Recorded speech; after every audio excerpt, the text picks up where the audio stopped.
जम्मू से सीधे श्रीनगर ये ट्रेन जाएगी। वहां मौजूद लोगों से वो बात कर रही हैं।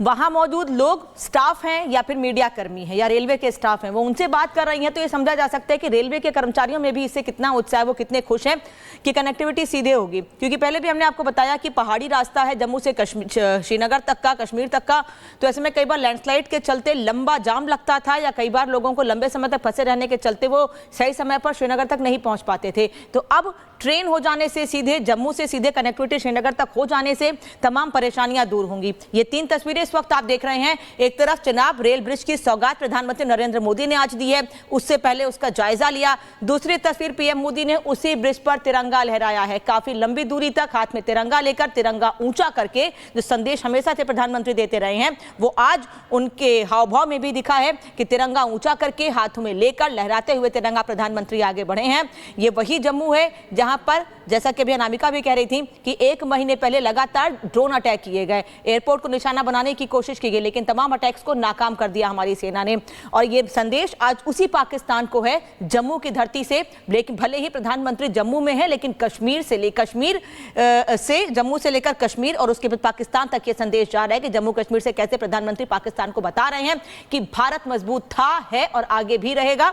अभी सिर्फ ऑपरेशन सिंदूर स्थगित हुआ है, खत्म नहीं हुआ है। अगर पाकिस्तान ने कोई भी हिमाकत की तो उसका जवाब इसी आत्मविश्वास के साथ दिया जाएगा। ये बिल्कुल देखिए जिस तरीके से पीएम मोदी ने आज तिरंगा लहरा करके बड़ा मैसेज दिया है, बड़ी सौगात दी है। और हम जिस वक्त जहां पे मौजूद है वो वैष्णो माता का एक तरीके से कहा जाता है कि खुद वैष्णो माता इस इलाके की रक्षा करती हैं। कटरा का इलाका है और यही से श्रद्धालु जो है दूर दूर तक आ जाते हैं वैष्णो माता के दर्शन करने के लिए। लेकिन इसी के साथ महत्वपूर्ण ये भी हो जाता है चेनाब ब्रिज के लिहाज से भी कि अगले ही महीने अमरनाथ यात्रा शुरू होने वाली है।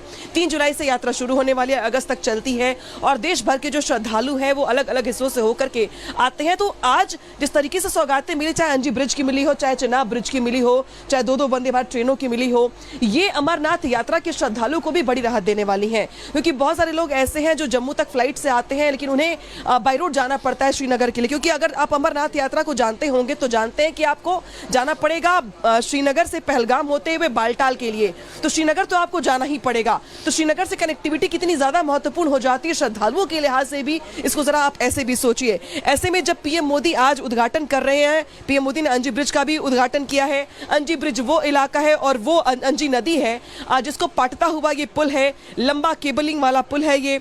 इसके अलावा इसको 11 महीने में तैयार किया गया है। चेनाब ब्रिज से दूसरे नंबर पे ये ऊंचा ब्रिज माना जा रहा है। तो ब्रिजों की सौगात है, ट्रेनों की सौगात है। आज कश्मीर के झोली में तो भर भर के मानो उपहार और तोहफे हैं पीएम मोदी की ओर से। लेकिन आज टॉप ऑफ द टाउन जो तस्वीर होगी वो होगी पीएम मोदी की ये तस्वीर जो आपको लगातार दिखा रहे हैं हम, तिरंगा हाथों में लेकर। एक बार फिर से मेंशन कर दूं मैं, चेनाब ब्रिज जहां से एलओसी का इलाका मात्र 65 किलोमीटर दूर है और वो एलओसी के इलाके, वो सरहदी इलाके जहां पे हमने बीते दिनों बहुत तनाव देखा है, बहुत कुछ देखा है। लेकिन उसी एलओसी से महज 1 घंटे के डिस्टेंस पे और महज किलोमीटर की अगर बात की जाए तो 65 किलोमीटर दूरी पर पीएम मोदी का तिरंगा हाथों में लेकर ये मूवमेंट, ये दिखाना, ये दुनिया भर में बड़ा मैसेज जाता है। और पीएम मोदी देखिए ट्रेन में बैठ चुके हैं और पीएम मोदी ट्रेन में बैठ करके कटरा तक पहुंचेंगे, जो जानकारी हमें मिल रही है।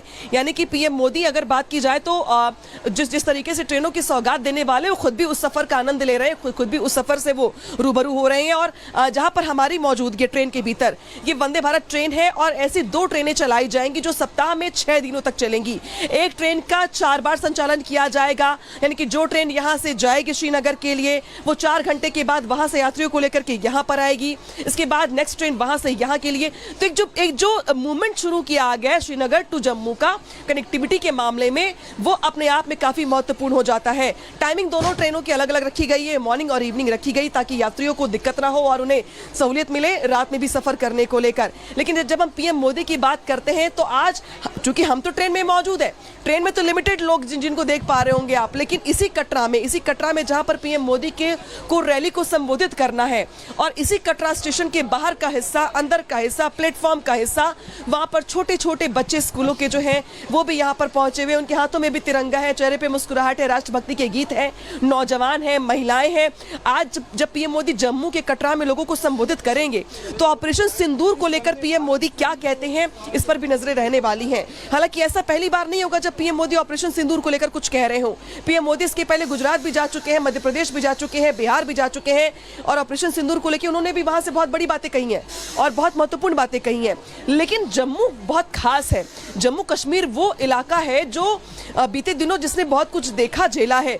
यही पहलगाम का इलाका था। यहाँ से श्रीनगर जहाँ पे ट्रेन जाने वाली है, श्रीनगर से मात्र 3 घंटे का डिस्टेंस होता है पहलगाम का, जहाँ पे पहलगाम की घटना को अंजाम दिया गया। तो उसका प्रतिशोध लेने के लिए ऑपरेशन सिंदूर चलाया गया 1 महीने पहले। और उसी इलाके में, उसी इलाकों को छूते हुए इलाकों में जब पीएम मोदी मौजूद होते हैं तो ये टूरिस्टों को भी बड़ा संबल देता है, बड़ी मजबूती देता है, बड़ा मैसेज देता है, उत्साह देता है और एक तरीके से एक आत्मविश्वास देता है कि देखिए, जब देश का प्रधानमंत्री अगर उन एलओसी वाले इलाकों में सटे हुए ब्रिज का उद्घाटन करने के लिए पहुंचे हैं जम्मू, जब कनेक्टिविटी को इतना बेहतर बनाया जा रहा है, जब वहां पे इतनी सौगातें दी जा रही है, जब विकास को नया अध्याय दिया जा रहा है, तो हम क्यों ना जाए कश्मीर? हम क्यों ना इस योगदान में अपना थोड़ा बहुत योगदान दे दें? हम भी टूरिज्म को बढ़ावा दें। हम भी कश्मीर में जिस तरीके से जो मेहमान नवाजी कश्मीर की दुनिया भर में मशहूर है, लेकिन हम उसका हिस्सा बने।